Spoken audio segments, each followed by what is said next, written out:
Okay. Last session. Amen. How are you doing? Okay. All right. At least the tummy is a little filled. This little song I wrote also. One of my latest composition. Actually, sort of during the pandemic, and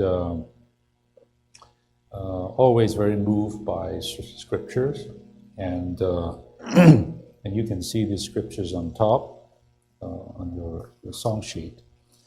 And I say the best verses on shepherding of Christ, Christ the shepherd, that should be all here. And I hope you will enjoy it and be inspired to follow the shepherd, to shepherd his sheep. It is not just the elders' job. Of course, the elders are the overseers of God's flock, but it is actually the job of all of us. And since I'm here with sisters, I would say especially sisters. The brother shepherding sometimes can be a little rough, and but the sisters, there's a certain level of gentleness and and detail in the care of the sheep. And so I encourage you all to become a shepherd like the Lord. Now, I asked you to sing this. Yes, we kind of printed it. But in this session, I feel that this song is actually quite apt, because it talks about the Lord as the shepherd of our souls. It's our soul that needs shepherding. It's our soul that needs care. And the Lord is that shepherd of our soul's condition, the ups and downs, the many things, the anxieties, the all kinds of things that we experience in life, and He shepherds us there, right there. Now, before today, you have still 2 more outlines in your packet or something, which I'm going to not talk about. Okay? You all may be just holding your breath for these 2 outlines, because one is on marriage, the other is on children or family. You would say, now that's a little bit more down to earth, that is a little bit more relatable. Now, you just blew it, you're not going to talk about it. Well, it's in your hands, and it's in the brother's hands, and I trust that if these outlines are useful, beneficial, that they will be employed sometime in the coming days. But today, even though we printed these 2 outlines, which actually I made specifically for this time, and not use, but that is because I have some particular burden recently, and even as I'm here these 2 days. Before we go there, I like to, since we're in the 2 days of hymns, right? 2 days of songs, I like to mention there is actually another song. Now, this song is actually not in English and not in our hymnal here, but I'm not even so sure that it is on the Chinese hymnal. I mean, the current one. I'm not sure, I have to double check. But long time ago, when the recovery began in China, a small little hymnal was prepared for our own use. course, by Brother Ni. And it's not like, 1,080 hymns. It's just a couple of hundred hymns. And it's called the Hymns for the Little Flock. The Hymns for the Little Flock. Little flock in Luke, that the Lord says he appreciates that the little flock to whom he will give the kingdom.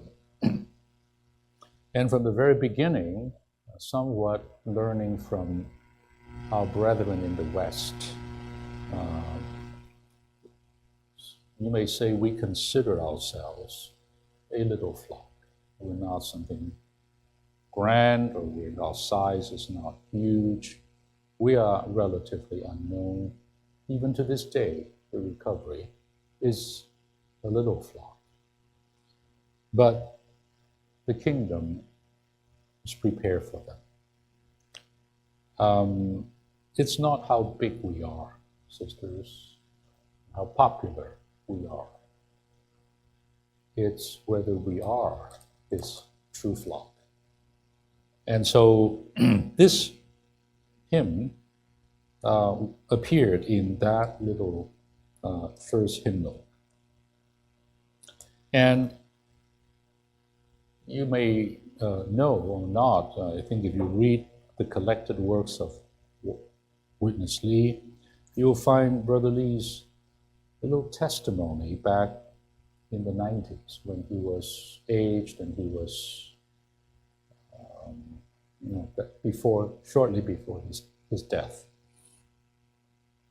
He talked about, he had a bedroom. This is for some of the FTTA grads, you might have visited his old house on Ball Road that the brothers built for him and Sister Lee years ago. And I visited his house many times with other brothers.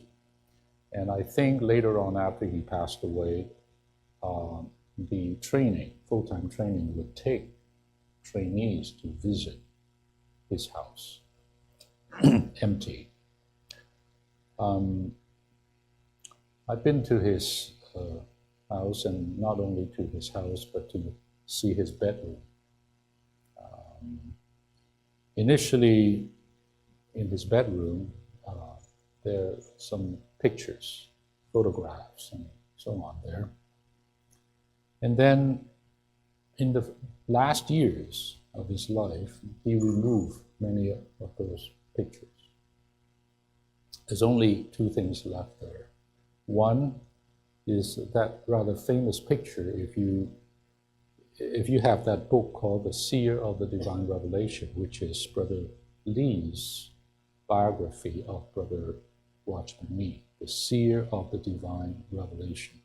And you will see that photograph that was taken in 1934 of Watchman Nee's wedding in Shanghai.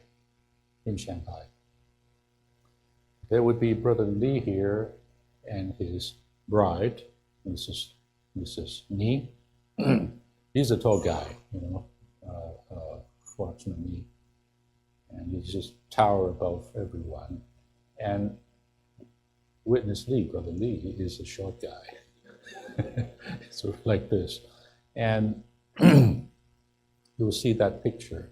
It is maybe the only picture, it's rare, where you have in one photo Watchman Nee and Witness Lee. Perhaps that's the only photo. So that photograph was in his bedroom. The other thing that was in his bedroom was this hymn. Not the hymn we covered this morning, but this other hymn that I'm going to read to you. This is an early poem by Brother Nee. In his youth, he already had set his mind set his whole life not only to live to serve the Lord, to please the Lord, but already knowing this way of the cross, this way of suffering, and this way of life, early on. And one of the influencers, is a popular word nowadays, one of the ones who influenced him so much is a Western missionary, a lady by the name of Margaret Elizabeth Barber. Watchman after he was saved as a 19-year-old or something like that, through God's sovereignty, came under her care and shepherding. I would say her mentorship as a young man. Through this lady, Margaret Barber, I tell you,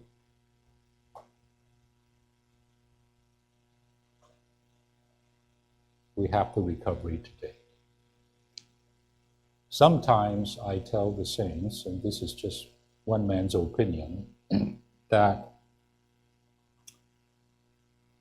in a way, this Sister Barber is our spiritual grandmother, grandmother, depends on your generation.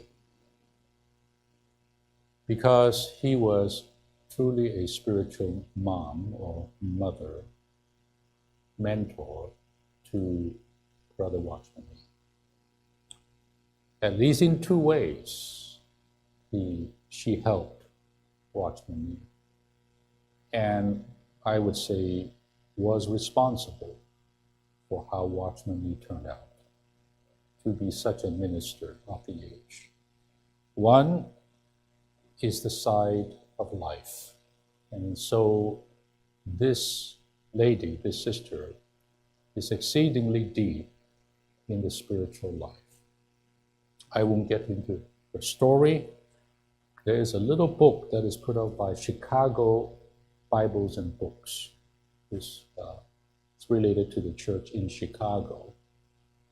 Go there, or they have a website or something, find a little short biography of Margaret Barber that is written by Brother James Reedsky Sr. All right? James Reedsky Sr. A brother among us since day one in Los Angeles when the church life began in this country. He has passed away also a few years back. And find that. I really encourage you to find that book and read it or circulate it. To know the way of the cross, to know the way of life. And if you read the biography of Brother Lee, the seer of the divine revelation, there's a whole chapter or more devoted to Watchman's experience under the shepherding of this Sister Barber and the help that he received. When Sister Barber died in the early 30s in China, he left her Bible, her personal Bible, to Watchman Nee. The second thing that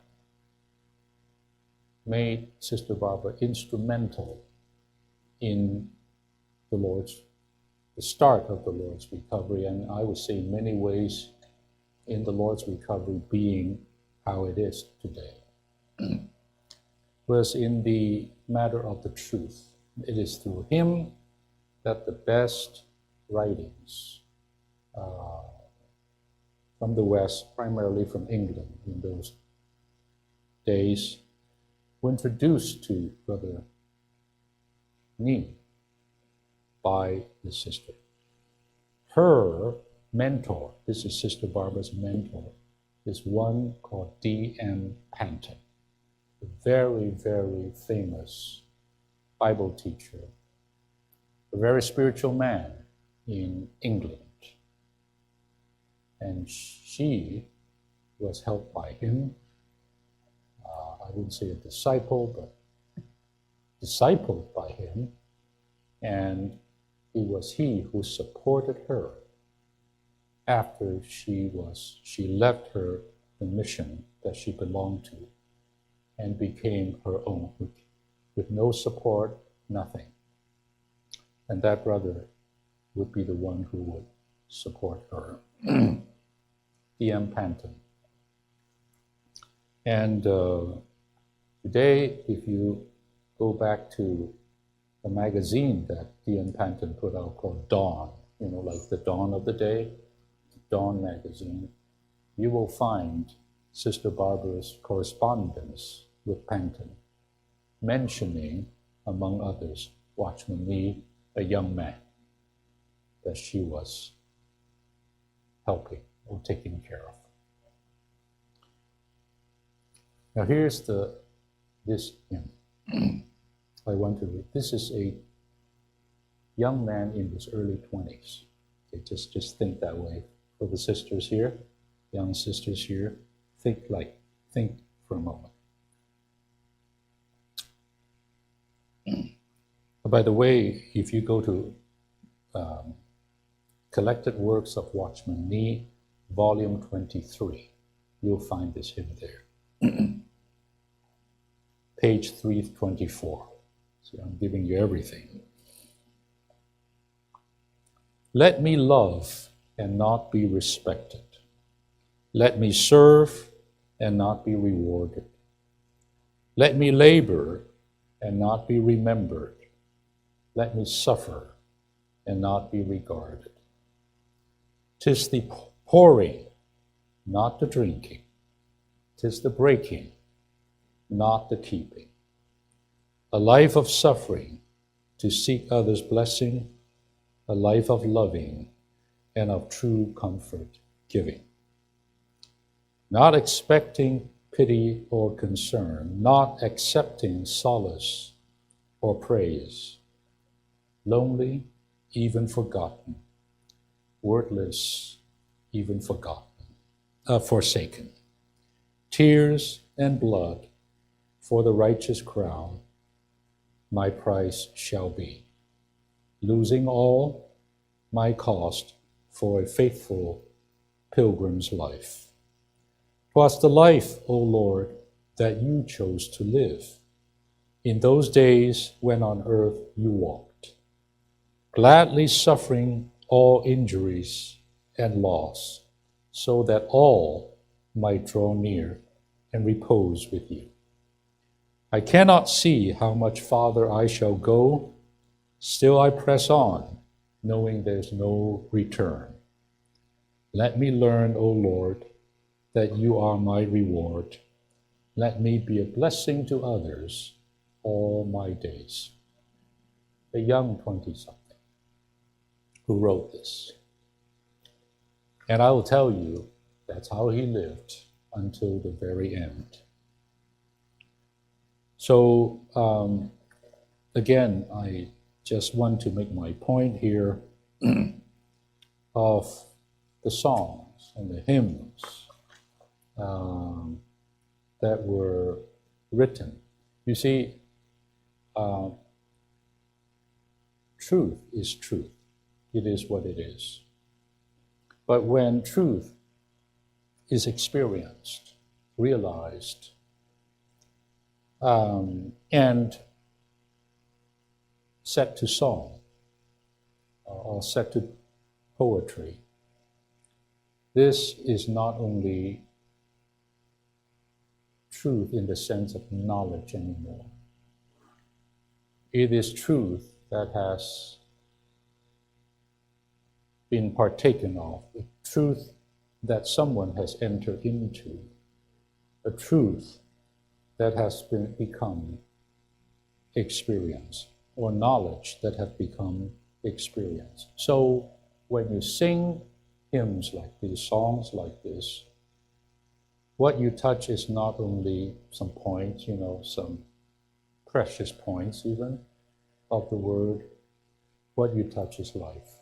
What you touch is someone's experience and written in a way that is sentimental. That means in the way with sentiment and feeling. When you sing these songs and hymns, you have to learn to enter into that, right? To appreciate and to enjoy and to be touched and inspired. All right. Now, what are we going to do in this session? Because this morning we talk about suffering, it's a bit depressing, all right, okay. I feel to say something to lift you up. Suffering of this sort, the proper kind, will always be there. You cannot wish it away, you cannot even pray it away. It's our lot, as it was the lot of Christ. And if we are those who seek to be faithful, to follow him in his footsteps, which is what Peter said, to follow this model, to copy this model, to live again his life on the earth, we have no choice. In fact, sisters, this is even more crazy. We have to embrace these sufferings. Sister Madame Guyon, the famous woman who belonged to the Catholic Church back in the 1700s, but she became what you call mystic today. Those who would really experience Christ in a deeper way, even though he was still in that religion. She would talk about kissing the cross. That sounds a little Roman Catholic, I know that. But we're not talking about this physical icon or whatever, We're talking about experience here. So I use the word embrace. As you go on, sisters, the more you enter into this realm, this proper realm, spiritual realm of the Christian life, and even of the Christian ministry, you will realize that only such suffering, ordained by God, would produce something eternal. But thank the Lord, it is the temporal sufferings that will produce something with the eternal weight of glory. Again, to quote Paul. You read Paul's own biography, autobiography, and some people say that's 2 Corinthians. And you will find Paul spending a lot of time talking about his suffering.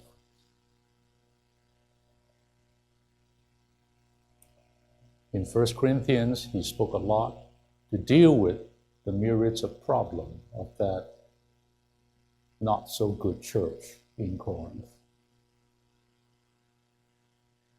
But in this book of 2 Corinthians, he opened himself up to the church, to the Corinthians. And you will see such a life, the life of Christ, relived in this man. And it is such a life as an undergirding, as a backbone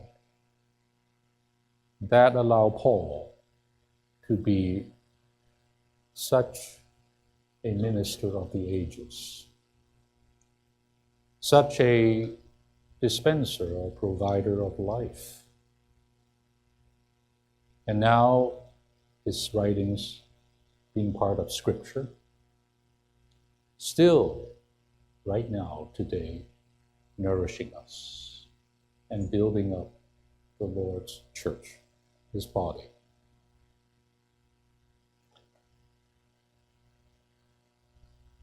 But, sisters, who can bear these sufferings? Who can withstand these sufferings? Yes, we may even acknowledge it's our portion, it's our lot, it's ordained by God in his wisdom and in his ways. But when you're in the middle of it, how do you bear this? And you read Paul, some of the things he described about himself, it's inhuman.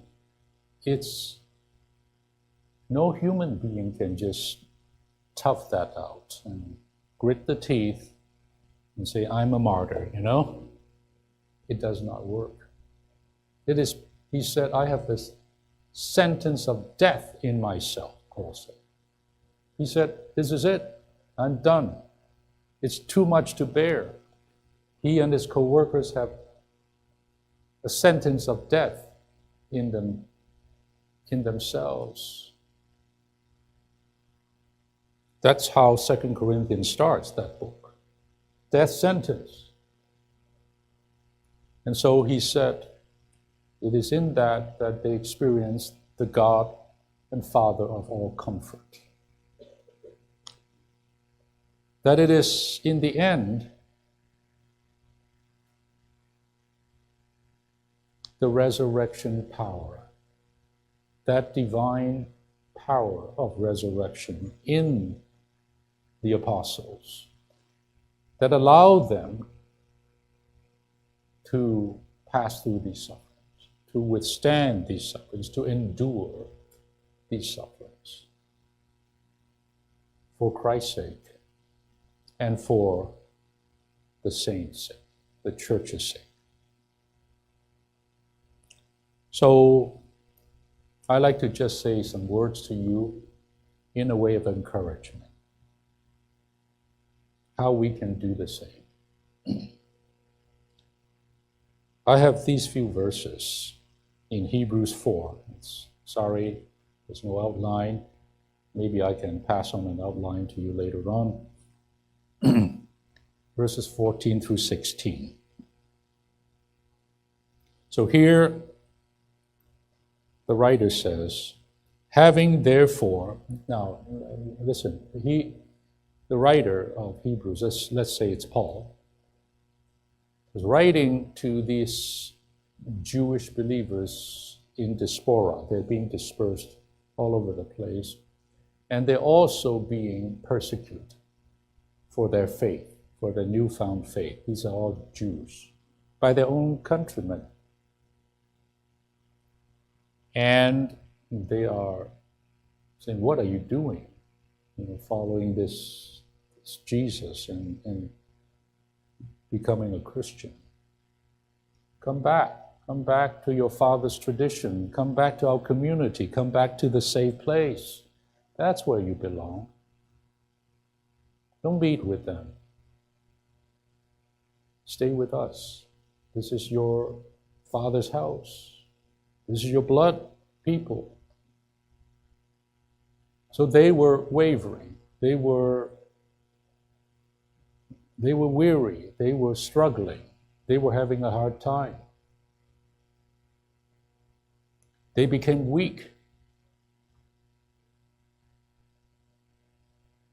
So the writer here says, having therefore a great high priest who has passed through the heavens, Jesus, the Son of God, let us hold fast the confession.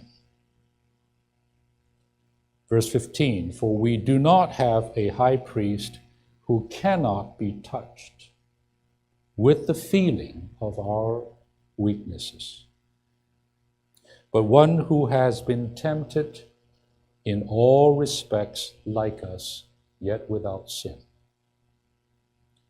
Verse 16, let us therefore come forward with boldness to the throne of grace, that we may receive mercy and find grace for timely help. So we today are like these Hebrew believers.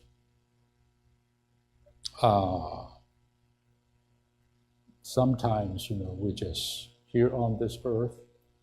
We don't belong to this earth. We don't participate in all the trends and all the things that this world offers. We don't partake of the pleasures and the entertainments and all these of the earth, of the world. And here we are in the church life, following the Lord, going on for His purpose. And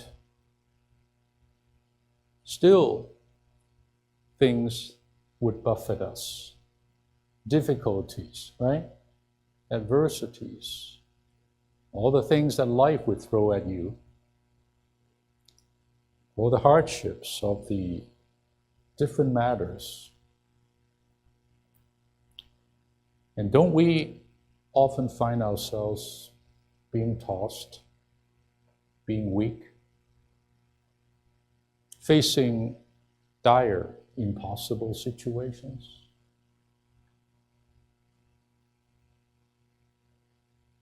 Psychologically, emotionally? We do.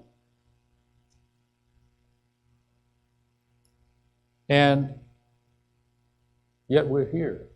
We're supposed to take this way to follow the Lord. And then you are in certain kind of environment, certain kind of environmental circumstances. By the way, I'd like to say that God does deal with us.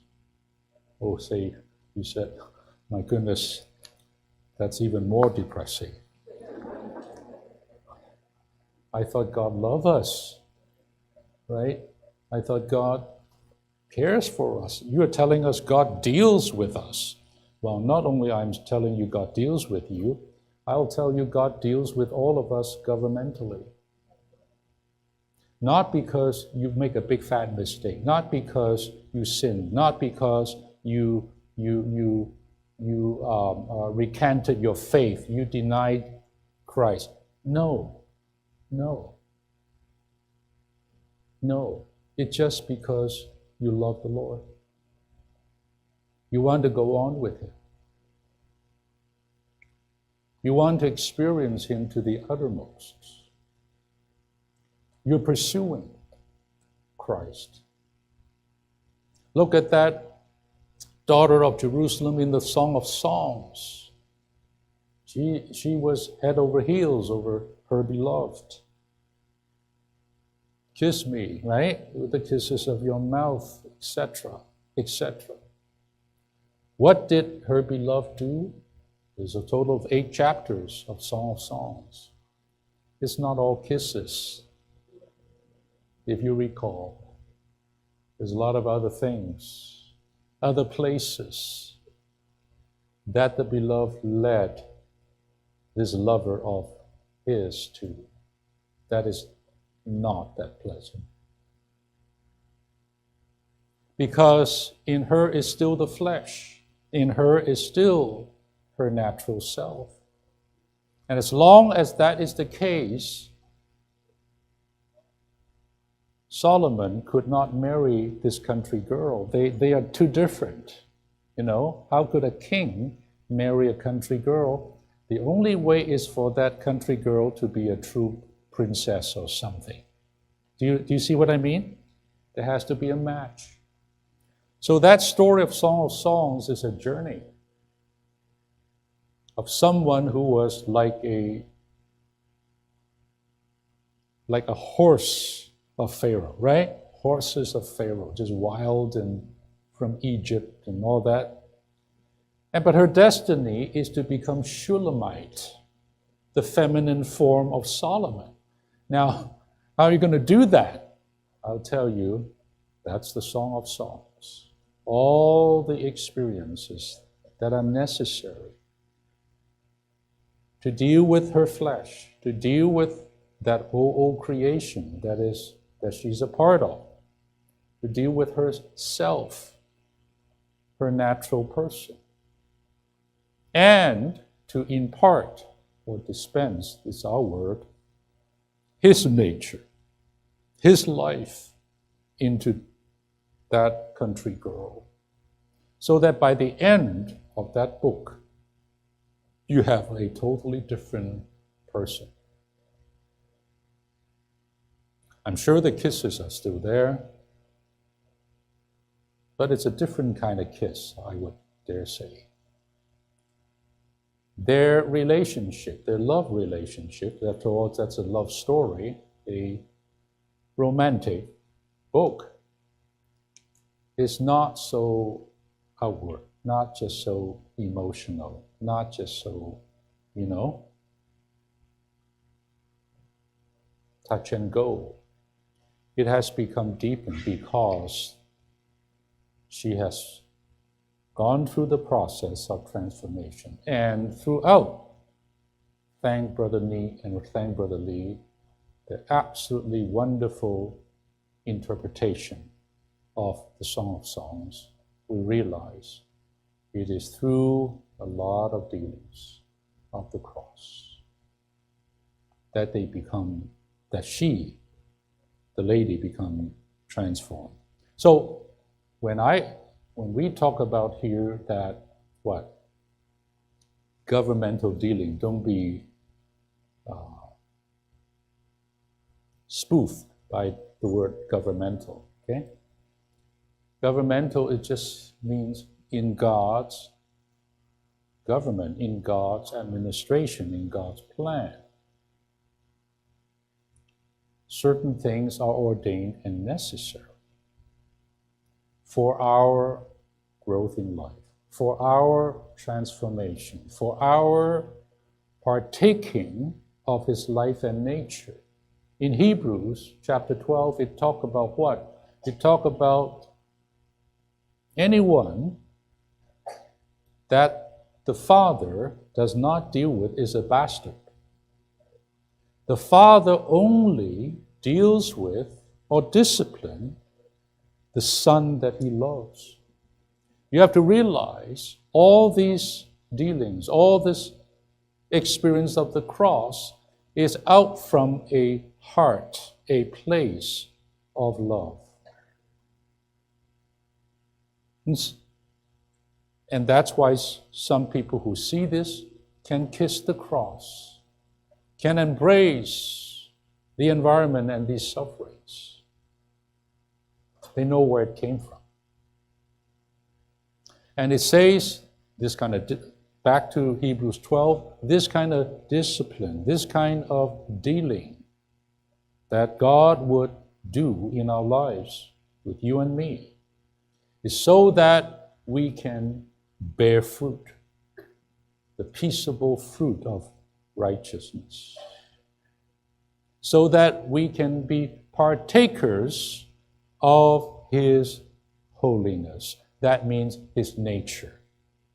We sing songs and say, Lord, we have your life and nature, we're one with you. That's good. And that's true. But the degree differs. The Lord does not want you to know his life and nature just a little bit, or just in your spirit. He wants his life and nature to saturate your soul, your being.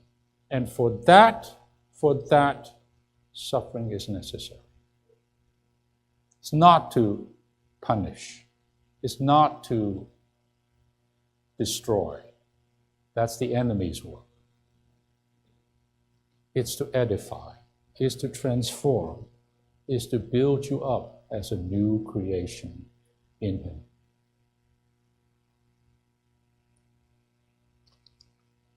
And as I said,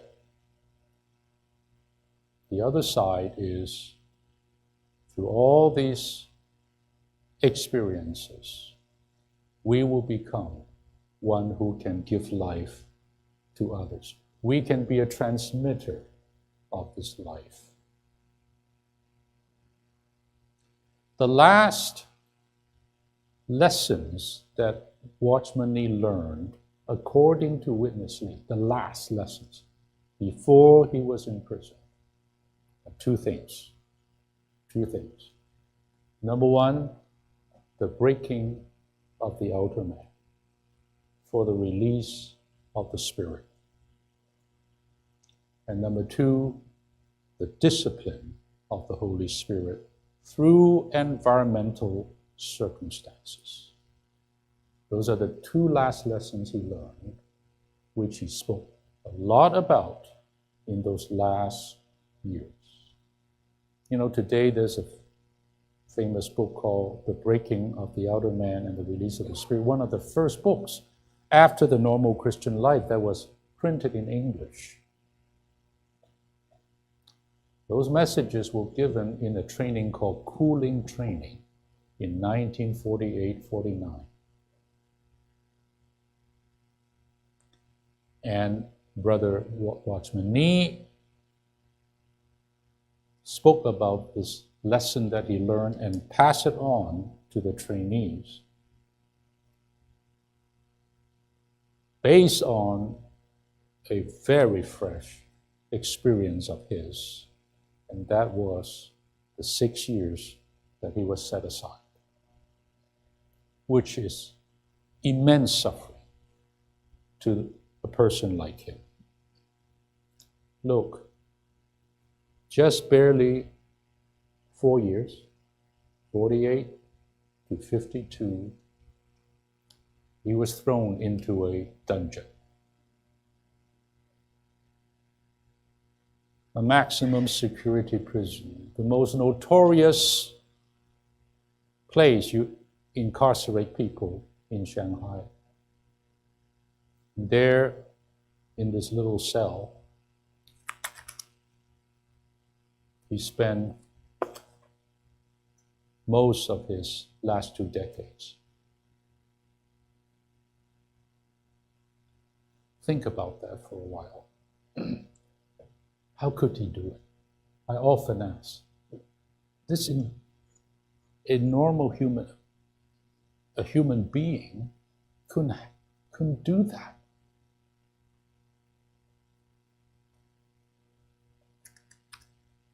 Well, let's see how he did it based on these verses.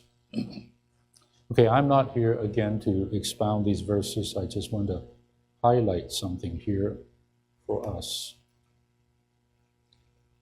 This is very applicable for you and me in our life today. We're not in prison, right? We're a free country.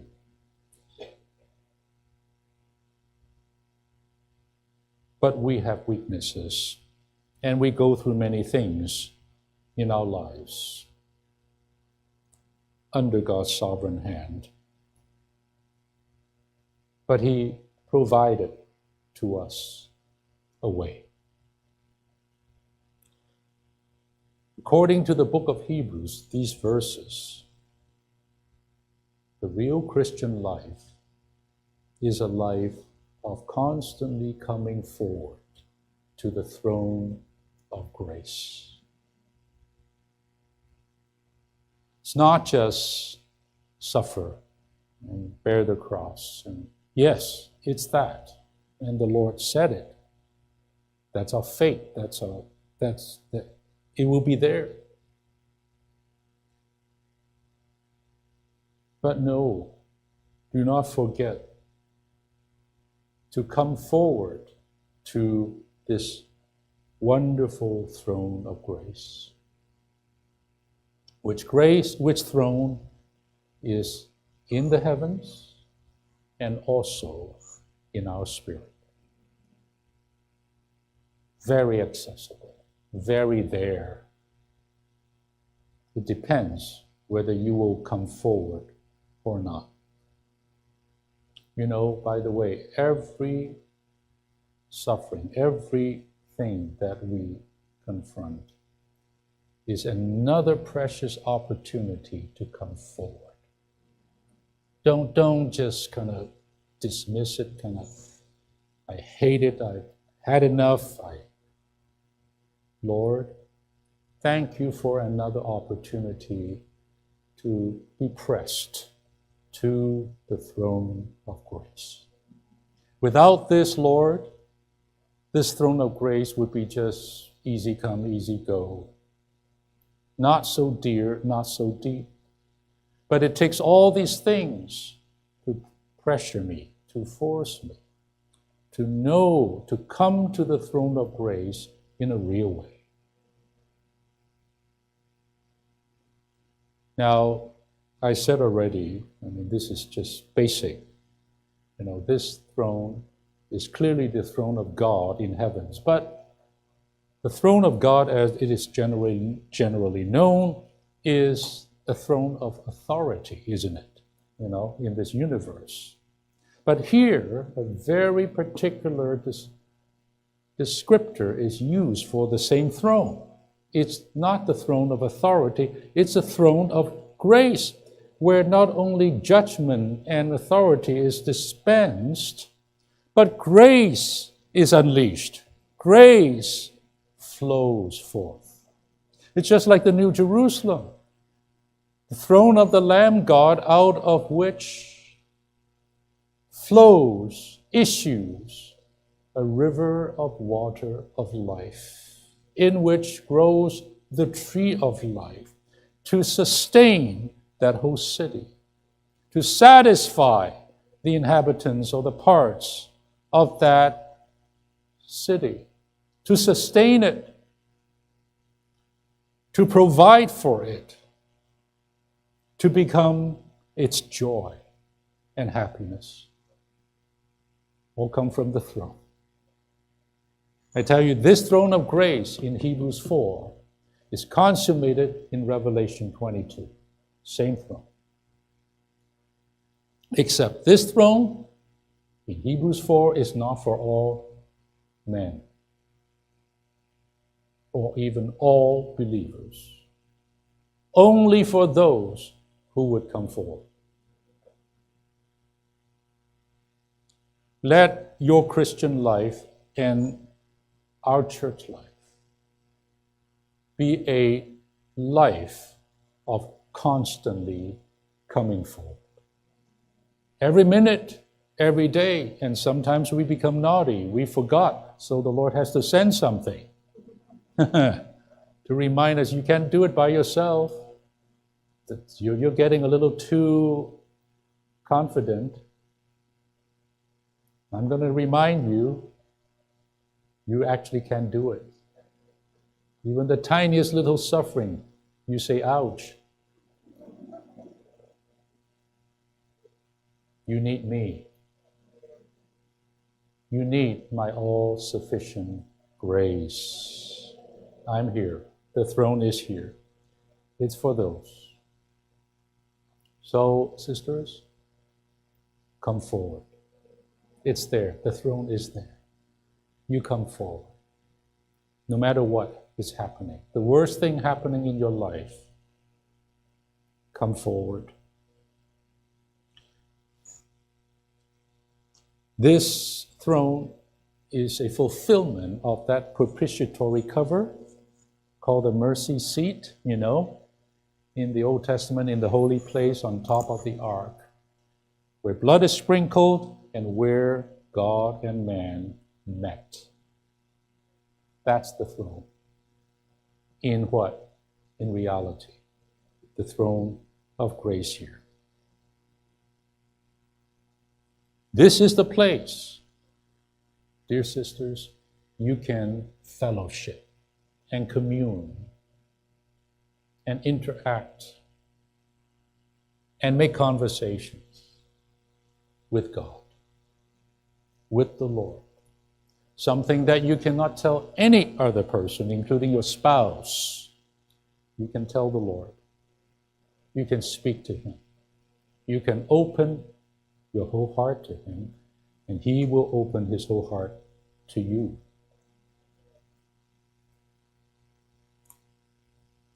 We thank the Lord for the blood of Jesus that allows us such a great access.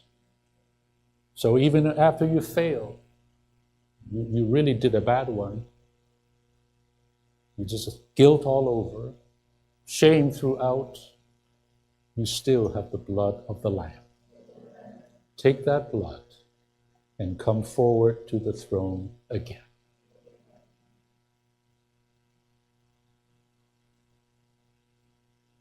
From this throne, because of the picture in Revelation, there's a river that flows out.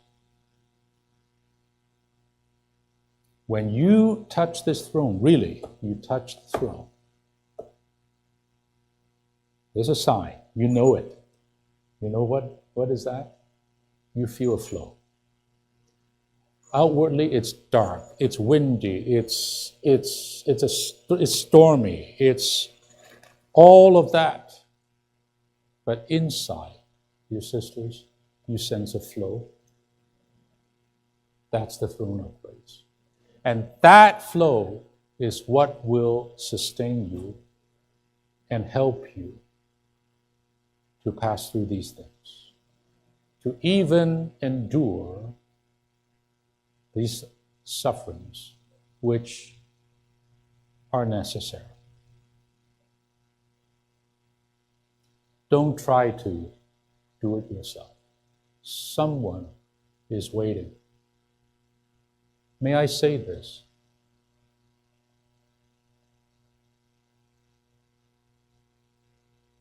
Would it be correct for me to explain it this way? That in the end, whether it's the Apostle Paul, whether it's Watchman Nee, in the end, apparently they are suffering. They are. I mean, 20 years in prison. According to these scriptures, there is someone joining them, bearing their burdens, suffering alongside with them. And that is Christ Himself. Do you believe this? Okay, let me just continue.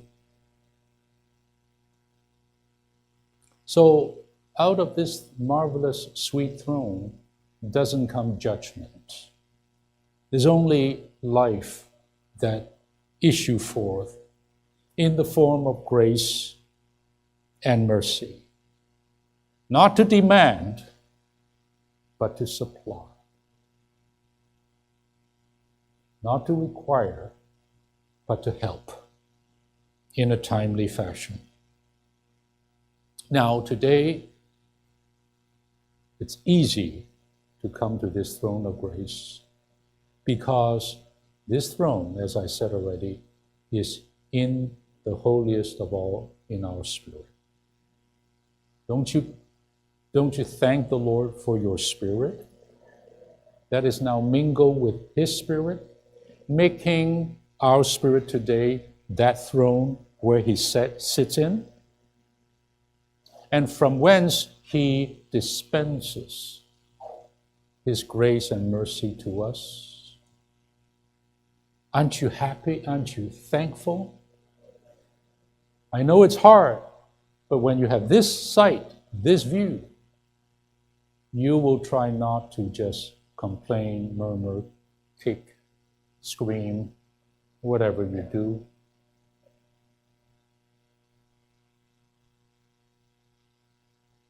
You would turn to the Spirit, and that Spirit is the gate of heaven. Where through this gate you touch the heavens, where Christ is. You touch the source of grace. You know, actually, the thing that conjoins the throne above and the throne within is also Christ. That's the heavenly ladder. It's all Christ. It's Christ there, and it's Christ here, and it's Christ in between. Oh, I tell you, even as I speak, I feel I'm in love again with the Lord. Lord, you are just too much. You provided for me. You know what I'm going to go through. You know. I don't know, you know, but you know I cannot handle it as well. So you allow those things to happen to me. You're also in me to help me to pass through those things.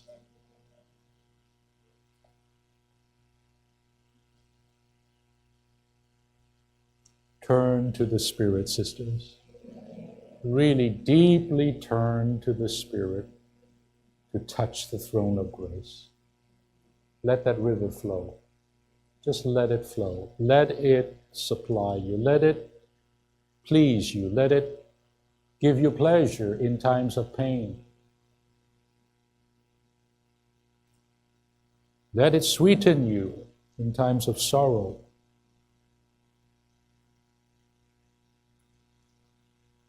Now it says here, when we come forward to the throne of grace, we what? Listen. Number one, receive mercy. Number two, find grace. And last but not least, all of that for our timely help. So you got mercy, you got grace, and you got a lot of help, assistance.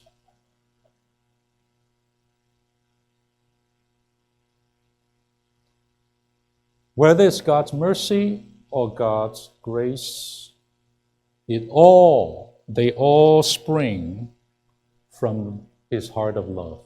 Love is the source of mercy, and love is the source of grace. Or you may say compassion is the source of mercy, and love is the source of grace.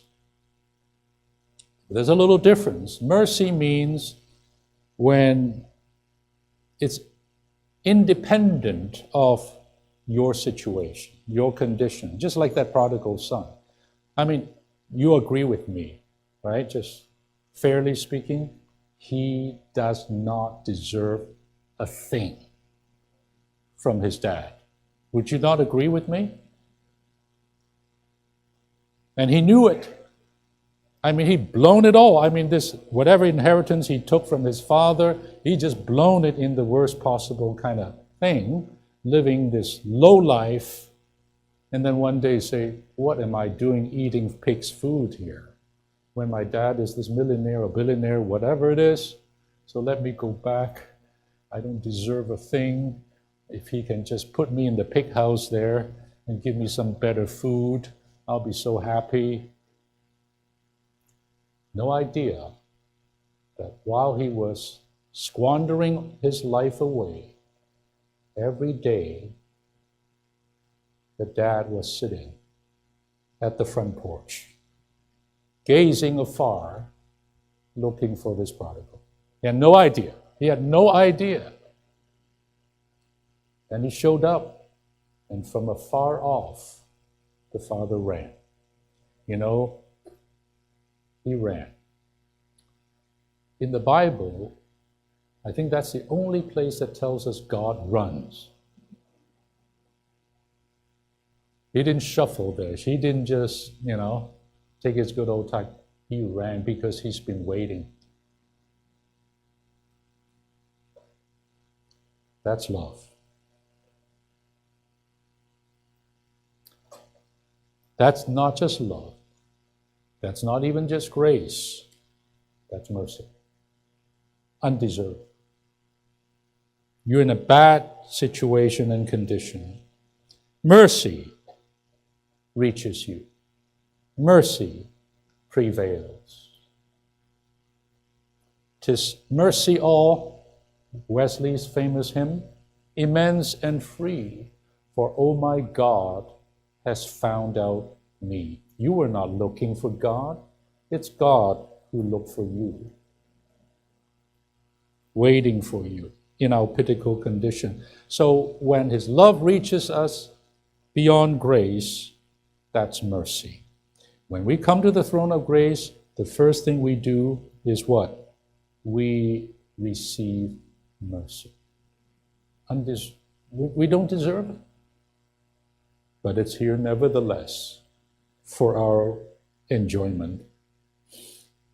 So, sisters, I know many times we are disappointed with ourselves. We feel our condition is really couldn't be worse, so wretched, so impossible. We don't dare maybe even to come forward. But come forward. His mercy will reach you.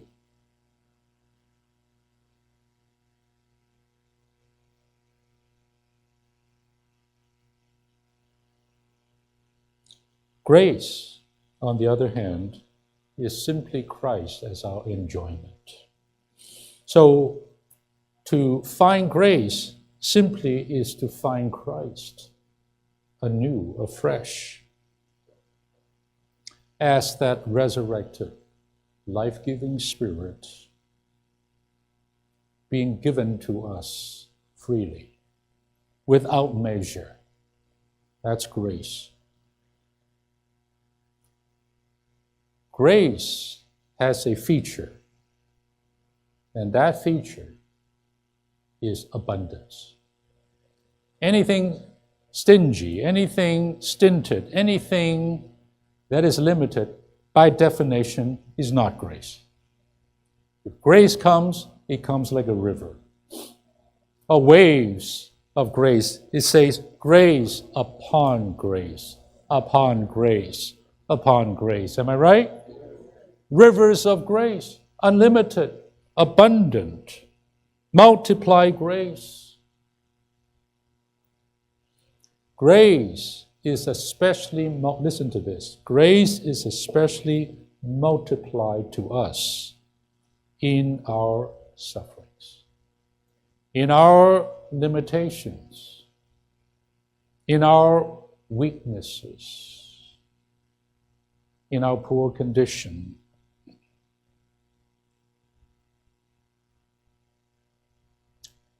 Or difficult condition, excuse me.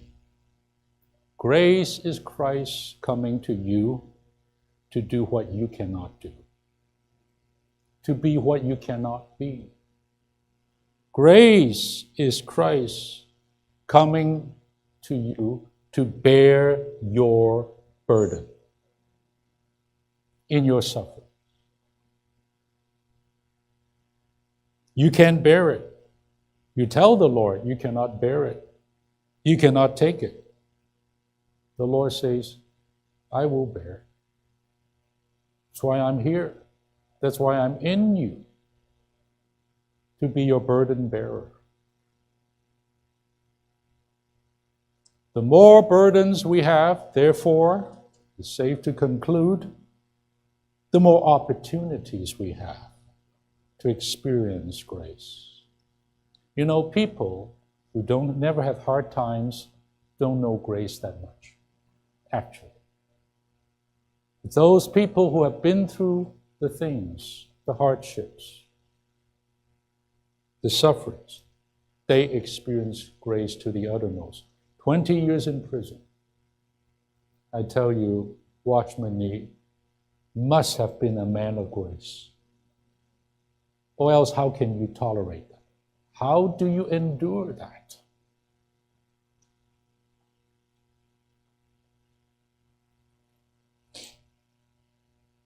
You know, this cellmate of his, you remember there's this brother Wu, describe for us how small the cell is.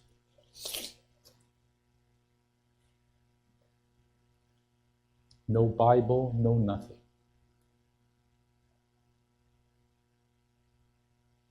"20 years, not 20 days, not even 20 months. Suffering there for Christ's name, for his faith. If he would just deconfess, if he would just recant his faith, he is a free man.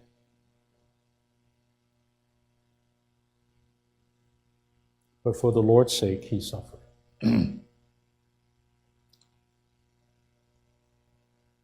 God's mercy and this God's grace is always available to us, to you, sisters. Access it.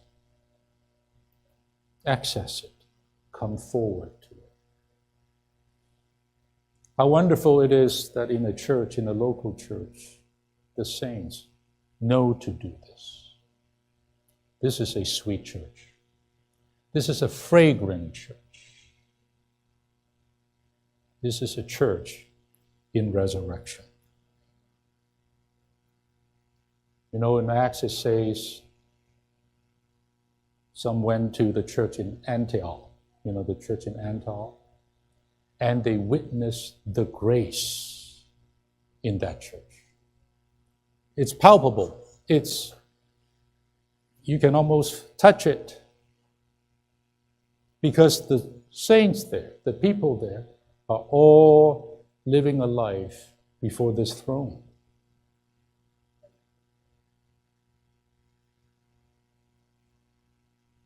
Now, I say something more than I would at the end, and that is on this wonderful throne of grace where God is, on the right side, on the right hand of the throne. There's somebody there. We know that. At the right hand of God. Who is that? Our high priest. Our great high priest, which is also in these verses. So it's not just the throne here. There's also a man there, our Redeemer, Jesus Christ, on the right side. You say, what is he doing there? Just standing there? Is he just a statue? Let me tell you, for the last 2,000 years, he's been super busy.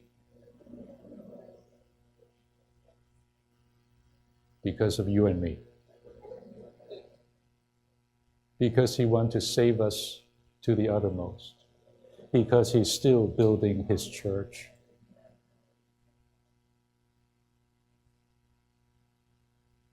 Christ, according to Hebrews, is a merciful and faithful high priest.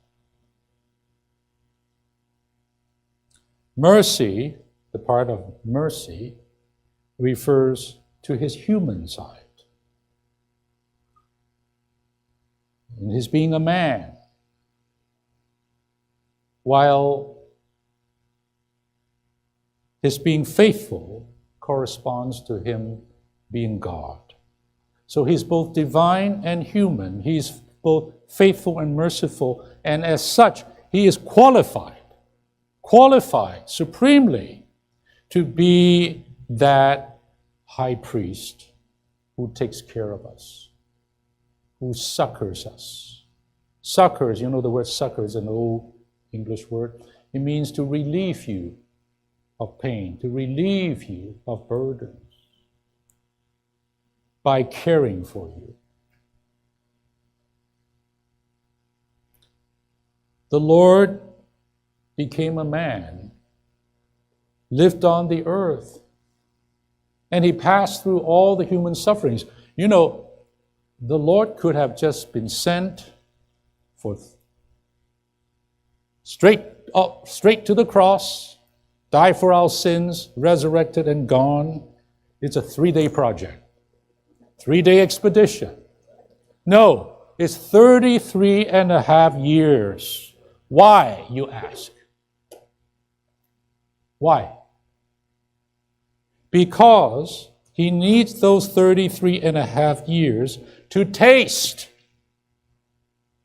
what we taste. From baby, the cradle, to the cross, he has to go through the whole gamut.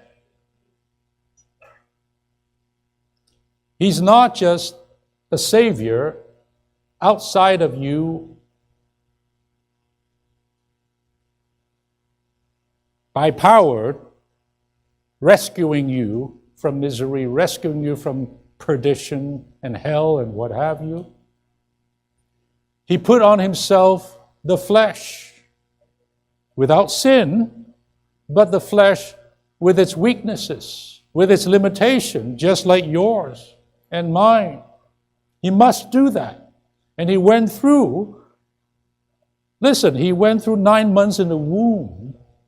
Well, you may not remember that, but he went through 9 years of womb, in the womb. The birth. He was a toddler. He was a baby.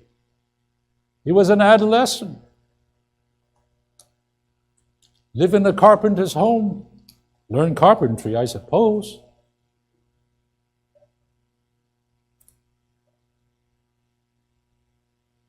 And the 3.5 years in his earthly ministry mostly comprised of suffering. Birds have nests, foxes have holes, but the Son of Man have nowhere to lay his head. That's just physical. But the psychological suffering, pressure that he's under, even the spiritual pressure, suffering he was under the Father's hand.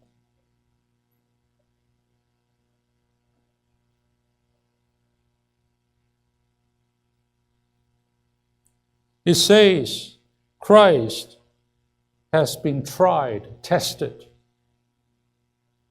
in all respects like us. He's not just there, saying a few cool things, it's okay. It's going to be all right. You get through this. Sometimes people say those things, they don't really help so much.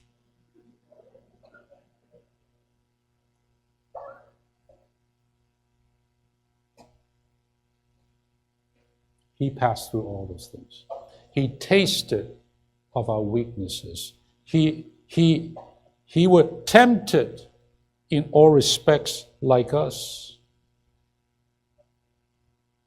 I tell you, this high priest, among other things, has a particular virtue that qualifies him to do his job.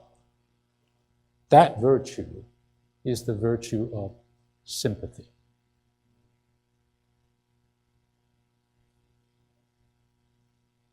And I would like to even go a step further, of empathy, because he's been through it. It's not just sympathizing, I feel sorry for you, but I've never been through it. This person has cancer, I say, I feel sorry, I feel bad, hope you feel better. But if I'm a cancer survivor, that's a different kind of sympathy. It's called empathy. I know what it feels like if I'm in your shoes, because I've been there. And that's Christ. You say, no one has suffered the suffering I have. Someone has.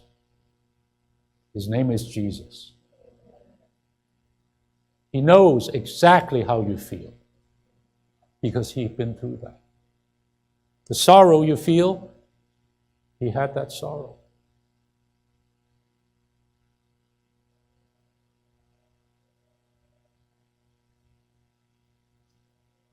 That's his qualification. He's been through it. And he sympathizes especially with us in our weakness, because we're weak. We're all weak. We're just so fragile. Am I right? Just a little something, and we fall apart. He's even easily touched, moved. He's extremely sensitive with the feeling of our weaknesses, not just his own, but ours. And he is therefore able to enter into a co-suffering, a fellow suffering with us in our weaknesses. Do you know that when you suffer in this way, you know what I mean, not by yourself, not with your own effort, not gritting your teeth, but in the way of coming forward to the throne of grace, am I right? Of being open to this high priest, this Christ will not just only sprinkle some mercy or sprinkle some grace or give some grace, which he does wonderfully. He actually is not only just as the Paraclete, the Spirit, come alongside you to be your advocate. He's actually in you, sharing your suffering and bearing your burden. So there you have it, sisters. On the one hand, today, as Paul said, we should what? Participate in the fellowship of his sufferings for the church. That's what we're doing. But that's not the end. There's the other side. He, this him, this Lord of ours, is also fellowshipping with us in our sufferings. It's both ways. He is suffering with us in our suffering so that we can suffer in his suffering.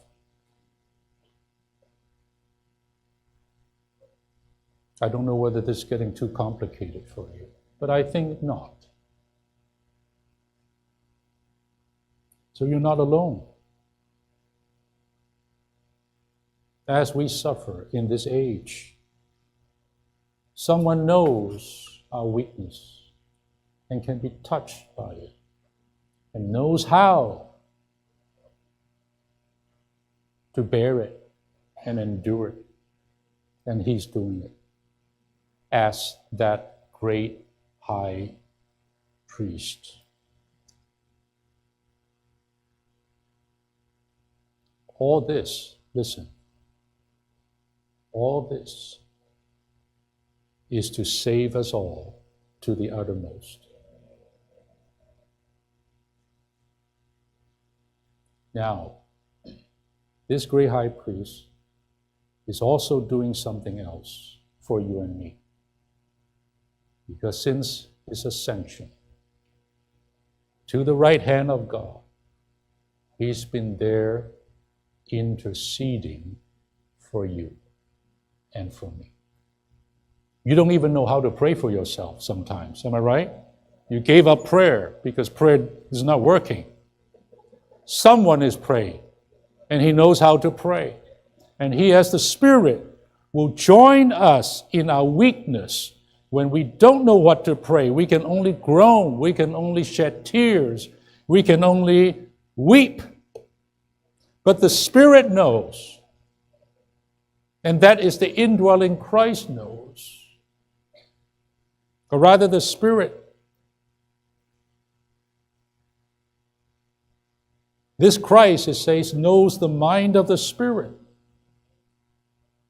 And he joins us in our prayer with groanings that we don't know how to utter.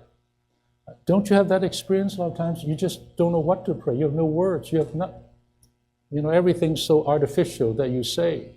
But there's just a lot of emotions, a lot of feelings. Am I right? You just groan. You just weep. You just cry. And I tell you, the Lord is there. That's his prayer. That's the Spirit. The Spirit within us, joining and praying, and Christ, the intercessor, is above there. Before God as our advocate, pleading our case in his presence.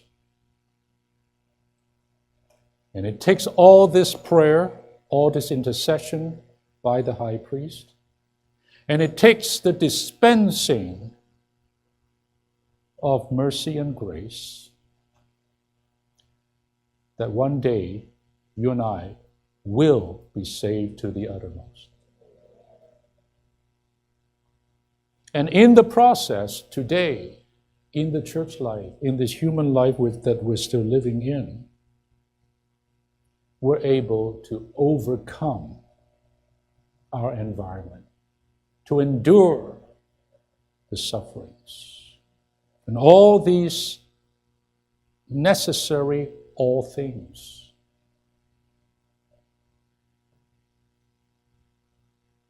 By doing this grace will swallow up all the other elements, all the sense of vanity, all the sense of groaning, all the sighing, all the sense of slavery, Brother Bill, we're getting older, this earthly tabernacle, right? It's such a burden.